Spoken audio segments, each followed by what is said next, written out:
আল্লাহর নবী বলেন, জিবরিল, আমি আমার সাহাবীর রক্ত রঞ্জিত শরীর দেখে কান্দি, তুমি হাসো কেন? জিবরিল আমিন বলেন, নবী গো, আমার হাসির অবশ্য একটা কারণ আছে, বিনা কারণে কান্দি না, হাসি না। তবে আমার হাসির কারণ এই মুহূর্তে আপনার বুঝে আসবে না। আপনি তো আছেন মক্কায়, হিজরত করে যখন মদিনায় যাবেন, বদর যুদ্ধটা যেদিন সংগঠিত হবে, ওই দিন বুঝে আসবে আমি কেন হাসলাম। তাহলে জিবরিলের হাসার অবশ্য একটা কারণ আছে, ঠিক কিনা? কারণটা বলতাম নাকি? এই কারণটা কইলি সময় যাবে কি বলেন? কারণটা বলতাম। জিবরাইল মক্কায় একটা মুস্কি হাসি দিছে, আর একটা মদিনায় দিবেন। কারণটা বইলা দেই। তবে কারণটা বলার আগে, এখনো তো আর এইভাবে ঠান্ডা পড়ছে না, শীত না। দুই একজন দেখা যায় মুখ এইভাবে ডাইকা রাখছেন, একটু কুলেন। আমি যদি এইভাবে মুখ ডাইকা ওয়াজ করি, আমারে দেখতে কেমন লাগবো? কি বলেন? সিলেট থেকে হুজুর এলো, চেহারাটাই দেখতাম পারলাম না। আমারই যদি দেখতে বিশ্রী লাগে, তাহলে আপনারা যারা এখনো, করোনাও তো নাই, এই যে আপনারই বলতেছি, করোনাও নাই, তারপরেও মুখ ডাইকে রাখছেন, আমারও তো দেখতে এমনই লাগতেছে। দুই নম্বরে আরেকটা আবদার,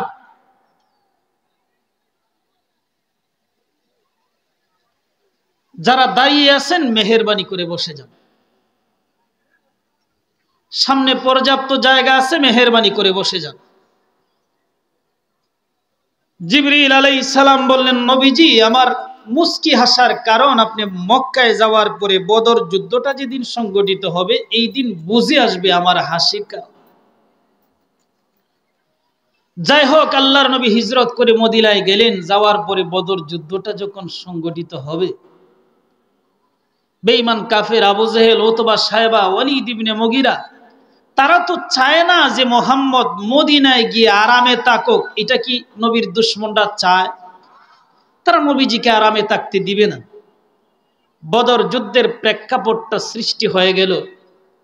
আল্লাহর নবী বদর যুদ্ধে যাবেন, সাহাবা ইকরামের নাম তালিকাবদ্ধ করতে লাগলেন, কে কে যাবেন যুদ্ধে।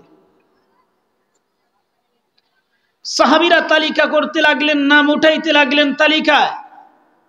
এর মাঝখান দিয়ে কম বয়সের দুইটা বাচ্চা, 13-14 বছর তাদের বয়স, একজনের নাম মুআজ, আরেকজনের নাম মুআউইজ রাদিয়াল্লাহু আনহুমা, আপন দুইটা ভাই নবীজির সামনে গিয়ে হাজির হইছে। বয়স কম, যাবে যুদ্ধে। তালিকায় নাম লেখানোর জন্য 13-14 বছরের দুই ভাই।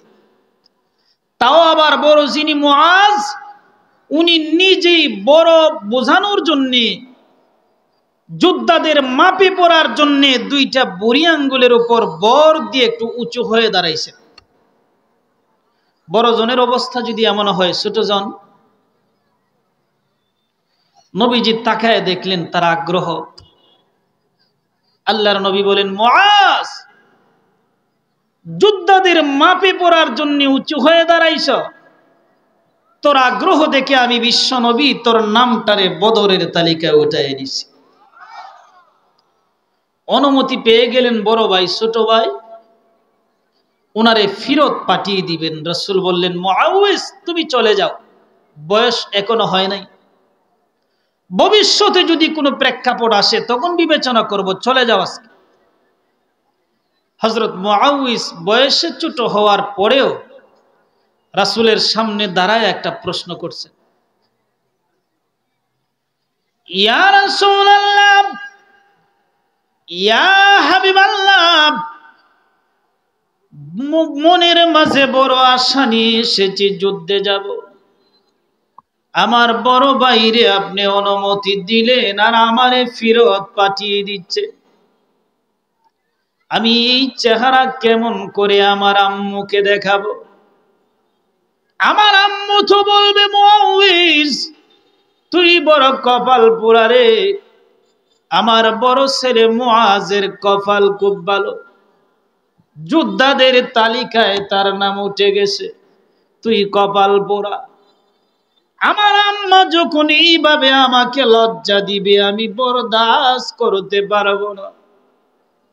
ওগো নবীজি, তবে যাওয়ার আগে একটা কথা আপনার কাছ থেকে জানতে চাই। ইয়া রাসূলুল্লাহ, ইয়া হাবিবাল্লাহ, যুদ্ধের ময়দানে দেহের উচ্চতার প্রয়োজন না শক্তির প্রয়োজন? এই ছোট সাহাবী নবীর জিগায় কোনটা আসল বিষয়? কলা গাছের মতন লম্বা হইলে কি হইব, ভিতর যদি কলকলা থাকে কাম হইবনি? লম্বার সুঠাম দেহের কোনো প্রয়োজন নাই, শক্তি হলো আসল। আল্লাহর নবী বলেন মুআউইজ, শক্তি হলো আসল বিষয়। এবার মুআউইজ কয়, ওগো নবীজি, শক্তি যদি আসল বিষয় হয়, আমার বড় ভাইরে যে আপনি অনুমতি দিছেন, যদিও উনি আমার চাইতে বড়, কিন্তু ওনার শরীরের চাইতে শক্তি আমার শরীরে বেশি, কারণ বড় ভাই আমার সাথে কুস্তিতে পারে না। বিশ্বাস যদি না হয় কুস্তি লাগায় দেখে। আল্লাহর নবী বলেন, ঠিক আছে কুস্তি হয়ে যাক। দুইটা ভাই পজিশন লইয়া দাঁড়াইছে, কুস্তি করবে। ছোট ভাই মুআউইজ উনি জানেন ভালো করি যে বড় ভাইয়ের সাথে পারবো না, এক জাফটাতে উনি আমারে আসমান দেখাইব। কুস্তিতে আসমান দেখলে জিতে না জমিন দেখলে জিতে? ভাষা বুঝুন না মনে হয়, জিতা বুঝুন। কুস্তির মাঝে আকাশ দেখলে জিতে না জমিন দেখলে জিতে? হ্যাঁ, আকাশ দেখলে বলি জিতে। আরে বেটা, যে নিচে পড়ছে কুস্তির মাঝে এর চোখ কোন দিকে থাকবে? উপরে আকাশের দিকে, এত বাগছে। আর যে উপরে তার দৃষ্টি থাকবে জমিনে, জমিন দেখলে কুস্তির মাঝে জিতে। মনে হয় আমার ভাষাটা বুঝছেন না, নতবা উত্তরের মাঝে আপনারা ভুল করতেন না, নারায়ণগঞ্জের মানুষ। হযরত মুআউইজ কয়, ভাই আমি ভালো করে জানি তোমার সাথে কুস্তি পারবো না, তবে একটা কৌশল অবলম্বন করছি। ভাইরে, তুমি যদি আমার সাথে এখন পরাজয় বরণ করো, নাম যেহেতু উঠায় নিছেন, নবীজি তোমারে ফেরত দিবেন না, আমার যাওয়ার একটা সুযোগ, ঠিক কিনা? এই কথাটা জোরে তো বলা যায় না, চোখের ইশারার মাধ্যমে বুঝাইয়া দিছে, চোখ টিপুনি দিয়ে বুঝাইয়া কাছে এসে বরাবরই হাঁটুর মাঝে হাঁটুটা লাগায় একটু আড়ি দিছে। আড়ি বুঝেন? কেজা কয় আমাদের সিলেটি ভাষায়, কেজা দিছে। এমনিতেই মুআজ জমিনের মাঝে পড়ে গেছে। মুআউইজ উপরে উঠে বুকের উপর চাপা দিয়ে বসে আল্লাহর নবীরে কয়, ইয়া রাসূলুল্লাহ, ইয়া হাবিবাল্লাহ, দেখছেন নি আমি আমার বড় ভাইরে আসমান দেখাইছি। কি দেখাইছে? মানে কুস্তিতে বাগাইছি, নিচে ফালাইয়া দিছি। আল্লাহর নবীও কয়, হ্যাঁ ভালো করেই দেখছি, কুস্তিতে না চোখের ইশারায় কাজ সারছ, এটা তো বুঝছি। তবে যারে তোর আগ্রহ দেখে আমি বিশ্ব নবী তোর নামটারেও বদরের তালিকায় উঠায় নিছি। দুটা ভাই অনুমতি পেয়ে গেলেন যুদ্ধের। বদর বাহিনী ৩১৩ জন ১,০০০-এর মোকাবেলায় রওনা দিছে। সংখ্যায় কম, অস্ত্রের দিক দিয়েও মুসলমান একেবারে দুর্বল, পজিশনের দিক দিয়েও মুসলমান ছিল দুর্বল। কাফেররা আগ থেকে উঁচু জায়গা দখল করে নিছে। ২ নম্বরে শক্ত মাটি, আর মুসলমান যেই জায়গাতে গেলেন, যেই জায়গায় দাঁড়াইছে, জায়গাটা নিচু, ধুলাময়, এমন জায়গা যুদ্ধের জন্য সুবিধাজনক হয় না। আল্লাহ রাব্বুল আলামিন আগের রাত্রিতে বৃষ্টি দিয়া পজিশনটারে পাল্টায় দিছে। যারা শক্ত মাটি যে ছিল, বৃষ্টির পানি পড়ার সাথে সাথে মাটি পিছলা হয়ে গেছে। আর মুসলমান ধুলাবেষ্টিত জায়গায় যেহেতু ছিলেন, বৃষ্টির পানি পড়ার পরে ধুলা মাটি নরম হয় না, শক্ত হয়।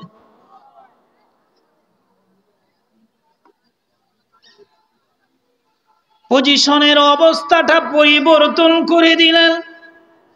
সংখ্যার দিক দিয়ে তো দুর্বল, অস্ত্রের দিক দিয়েও দুর্বল, তারপরেও মুসলমান যুদ্ধে বিজয় অর্জন করছেন, ঠিক কিনা? ও মুসলমান, এই পয়েন্ট থেকে শিক্ষা নেওয়া যায়, মুসলমান অস্ত্রের বলে যেভাবে যুদ্ধে বিজয় অর্জন করে না, সংখ্যাধিক্যের কারণেও মুসলমান যুদ্ধে বিজয় অর্জন করে না। মুসলমান যুদ্ধে বিজয় অর্জন করার পিছনে যে অদৃশ্য শক্তি কাজ করে, সেটা হলো আল্লাহর সাহায্য, ঠিক কিনা? আরো জোরে বলে। অস্ত্র লাগে না, বন্দুকের মোকাবেলা খালি হাতেও করে। আয়াতুর রহমান ফি জিহাদিল আফগান, একটা বই আছে যার বাংলা নাম হলো আফগানিস্তানের জমিনে আমি আল্লাহরে দেখছি। এই বই উবাইদুর রহমান নদভী উনি লিখছেন। রাশিয়া আর আফগানিস্তান যখন যুদ্ধ হয়েছিল, এই যুদ্ধে মুসলিম এক সদস্য 17 বছর তার বয়স, হাফেজে কোরআন, রাত্রের আধারে তাঁবু থেকে বের হলো বন্ধুর সাথে সাক্ষাৎ করবে অন্য তাঁবুতে। রাস্তা হারিয়ে রাতের আধারে রাশিয়ার কমিউনিস্টদের প্রধান যেই গাটির মাঝে আছে, এই গাটির মাঝে তিনি প্রবেশ করলেন। রাশিয়ার কমিউনিস্টদের প্রধান হাফেজে কোরআনের দিকে তাকিয়ে চিনে ফেললো, আহারে এটা তো মুসলমানের চেহারা। কারণ মুসলমানের চেহারা আর বেঈমানের চেহারার মাঝে ব্যবধান আছে না নাই? কি বলে? চেহারা দেখলেই চিনা যায় এটা মুসলমান আর এটা বেঈমান। শুধু চেহারা নয়, গাড়িতে পাশাপাশি বৈশা দেখবেন, শরীরের ঘ্রাণ আর গন্ধের মাধ্যমেই চিনা যায় এটা মুসলমান নাই। চেহারা দেখেই চিনে ফেললো এটা মুসলমানের চেহারা। মুসলমান আমার তাবুতে, নিশ্চিতভাবে সে গোয়েন্দা হবে। যুদ্ধের সময় গোয়েন্দাগিরি করার অপরাধ মারাত্মক। আওয়ামী লীগের আমলে দালালি করার অপরাধ যেমন, যুদ্ধের ময়দানে গোয়েন্দাগিরির অপরাধও তেমন।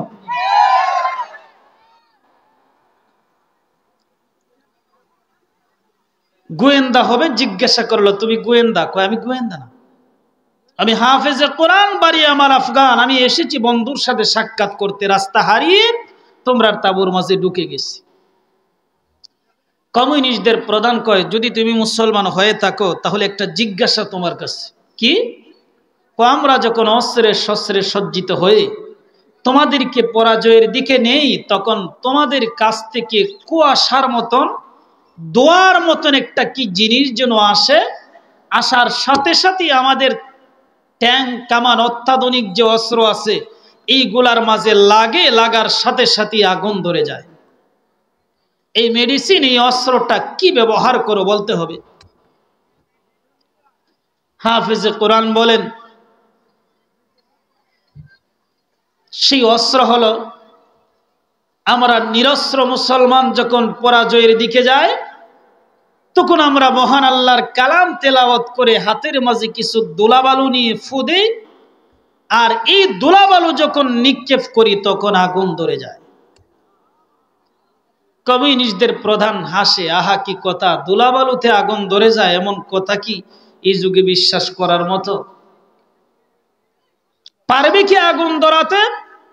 হাফেজে কোরআন বলেন, হ্যাঁ পারবো, তবে আমাকে অজুর পানি দিতে হবে, কারণ অজু এটা মুসলমানের অস্ত্র, ঠিক কিনা? অজু করলেন, নামাজ 2 রাকাত নামাজ আদায় করে 2টা হাত তুলে দিছে, প্রভু আমি নিজেকে বাঁচানোর জন্য তোমার কাছে ফরিয়াদ করি নাই, মরার জন্য আমি আইছি। তবে হ্যাঁ, এই মুহূর্তে যদি আগুন না ধরে তোমার কোরআনের অসম্মান হয়। আমি বলেছি কোরআনের আয়াত তেলাওয়াত করে ধুলাবালুতে ফু দিয়ে পরে নিক্ষেপ করি আগুন ধরে। এই কাফেরদের সামনে আমারে লজ্জা দিবা না। নামাজ পড়ে হাতের মাঝে ধুলাবালু নিয়ে এই হাফেজে কোরআন আল্লাহর কাছে মোনাজাত করে পুরাপুরি ভাবে প্রস্তুতি নিয়ে আয়াত তিলাওয়াত করে ধুলাবালুতে ফু দিয়ে বলেন, বলো নিক্ষেপ করব নাকি বালু? কমিউনিস্টদের প্রধান বলে, মারো মারো, কোনো সমস্যা নাই, তোমার সামনেই তো সারিবদ্ধ করা আছে আমাদের ট্যাঙ্ক কামান। এই হাফেজে কোরআন অনুমতি নেওয়ার পরে যখন ধুলাবালু গোলা নিক্ষেপ করলেন, ধুলাবালু গোলা নিক্ষেপ করতে দেরি হয়েছে, ইতিহাস প্রমাণ করে মুহূর্তের মাঝে আগুন ধরতে দেরি করে নাই। মুসলমান অস্ত্রের বলে যুদ্ধে বিজয় অর্জন করে না। বদর যুদ্ধে মুসলমানের সংখ্যা কম, অস্ত্রের দিক দেওয়া দুর্বল। এক বর্ণনায় মাত্র 9টা তরবারি। আল্লাহর নবী সাহাবীদেরকে কাতারবন্দি করে দাঁড় করায়া দিয়া তাবুতে এসে নবীজি কান্দেন যে আল্লাহ, নিরস্ত্র 313 জন 1000-এর সামনে দাঁড় করায়া দিছি, তারা যদি আজকে শহীদ হয়ে যায়, আগামীকাল থেকে পৃথিবীতে জমিনে একত্ববাদের স্লোগান দেওয়ার মতন কেউ থাকবে না। অপ্রভু তোমার সাহায্যের প্রয়োজন। আল্লাহ রাব্বুল আলামিন আশ্বস্ত করলেন, নবী আমার টেনশনের কোনো কারণ নাই, স্পেশাল বাহিনী আমি রেডি করে রাখছি। আল্লাহর স্পেশাল বাহিনীর নাম কি? কথা বলেন। ফেরেশতার বাহিনী। বাহিনী একজনই তো যথেষ্ট আছে। 3000 5000 ফেরেশতার বাহিনী আল্লাহ রেডি করে রাখছে। হুজুর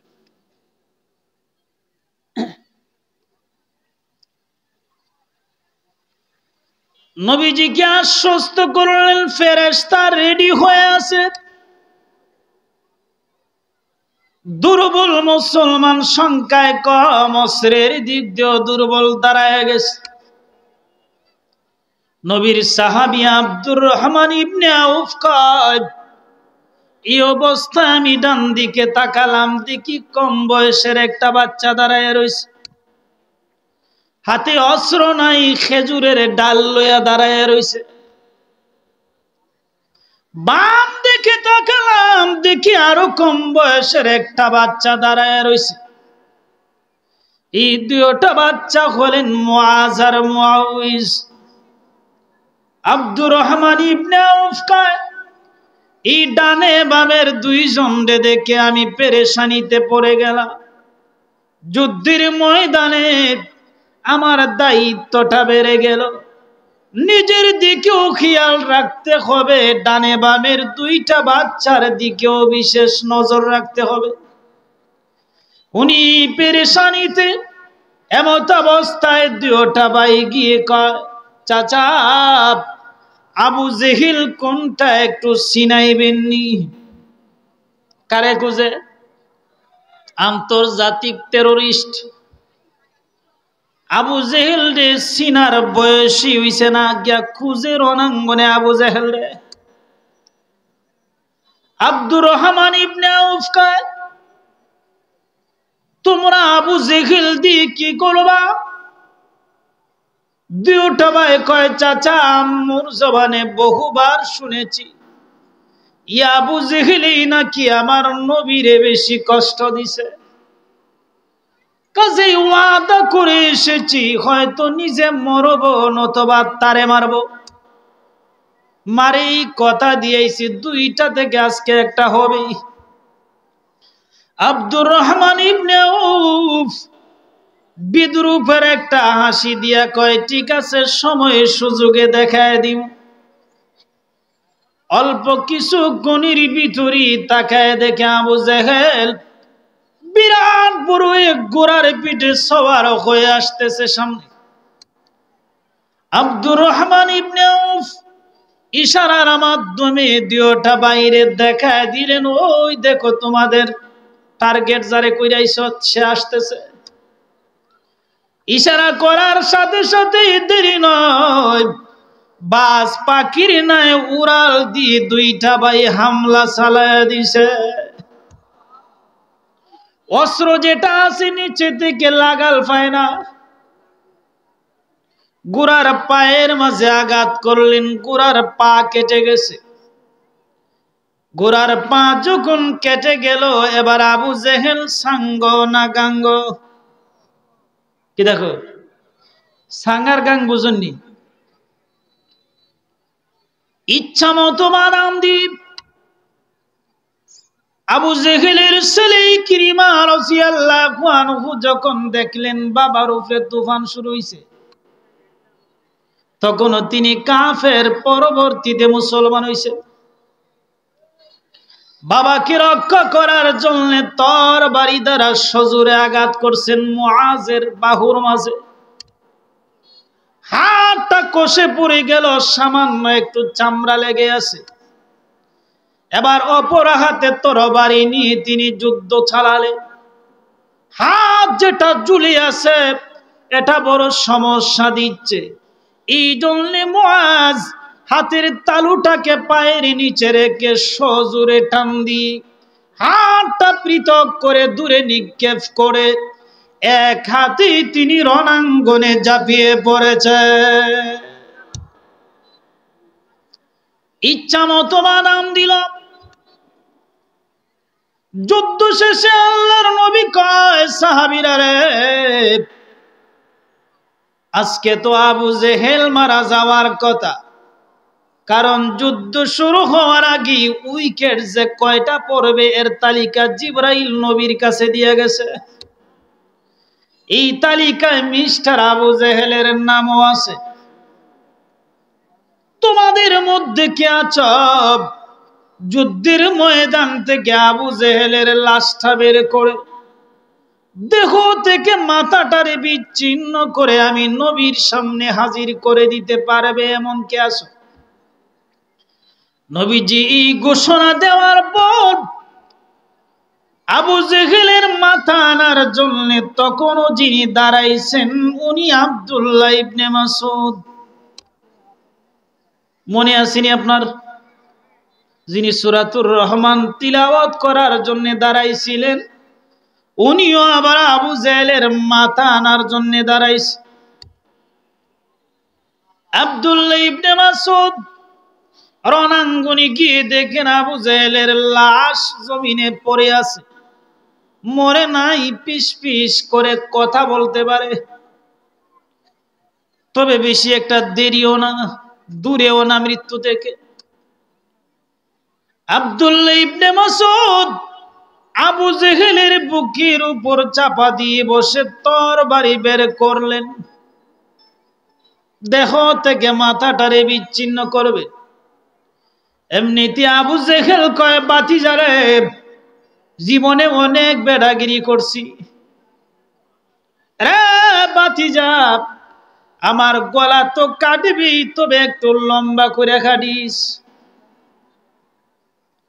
আরবের লোকেরা লম্বা গলা দেখে যেন বুঝতে পারে যে আমি যে একজন বীর পুরুষ আসলাম,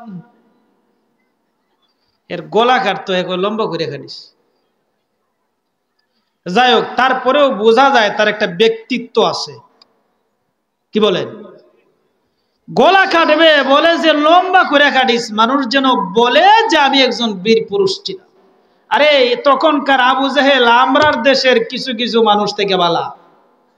এত বেড়াগিরি আর এত ক্ষমতাগিরি দেখালেন, এই স্লোগান আর এই নির্দেশনা নেই, সিদ্ধান্ত নিতে পারলেন না যে আমি জেলের ভিতরে যাব কিন্তু দেশ ছাইরা দাদার আর বাড়ি যেতাম না। এই সিদ্ধান্তটা আপনি নিতে পারলেন না। কত বেড়াগিরি দেখাইছে। হুজুররা তো মামুর বাড়ি কইতাম দাদার বাড়ি। বাস্তবে আপনি প্রমাণ করে দিলেন আপনি বাংলাদেশের কেউ নয়, আপনি ইন্ডিয়া।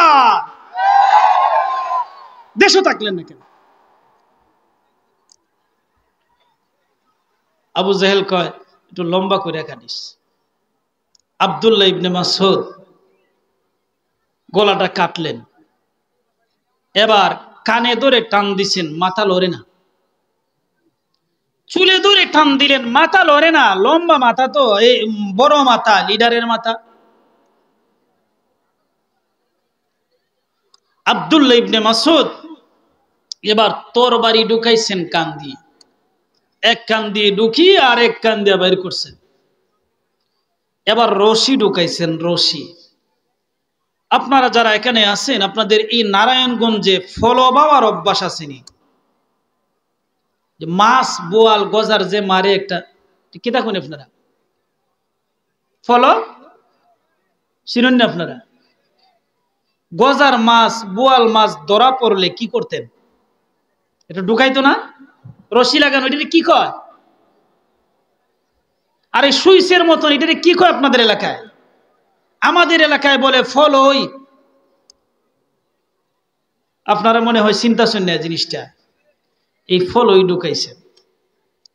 এবার রশি ঢুকায় যখন টান দিলেন, মাথা নড়ে গেছে। মাথাটা টেনে টেনে, রশি টেনে টেনে আল্লাহর নবীর সামনে আবু জেহেলের মাথাটারে হাজির করে দিছে। হাজির করার পর জিবরিল আলাইহিস সালাম আবার নবীজির কাছে আসলেন। এসে আব্দুল্লাহ ইবনে মাসউদের দিকে তাকায় 2 নম্বরে আরো একটা মুস্কি হাসি দিছে। প্রথম হাসির কথা কার কার মনে আছে? আছে। 2 নম্বরে আবার জিবরাইল মুস্কি হাসি দিলেন। মুস্কি হাসি দিয়ে আল্লাহর নবীরে কয়, ইয়া রাসূলুল্লাহ, ইয়া হাবিবাল্লাহ। মক্কার জমিনে আব্দুল্লাহ ইবনে মাসউদ সূরাতুর রহমান তিলাওয়াত করার অপরাধে আবু জেহেল 2টা কানের পর্দা ফাটিয়ে দিয়েছিল। রক্ত রঞ্জিত শরীর দেখে আপনি কেঁদেছিলেন, আর আমি জিবরাইল মুস্কি মুস্কি এসেছিলাম। ওগো নবীজি, আপনি তখন আমার হাসির কারণ জানতে চেয়েছিলেন। আমি বলেছিলাম মদিনায় যাওয়ার পরে বদর যুদ্ধটা যেদিন সংগঠিত হবে সেই দিন বুঝে আসবে আমি জিবরাইল কেন হাসলাম।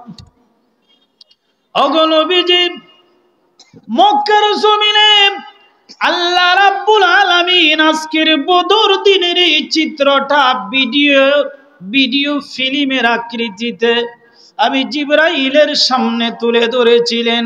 আমি তাকিয়ে দেখি বদর যুদ্ধের আজকের যে কাহিনী, আবু জেহেলের দেহ থেকে মাথাটারে বিচ্ছিন্ন করে রশি ঢুকাইয়া টেনে টেনে আপনার সামনে হাজির করতেছে।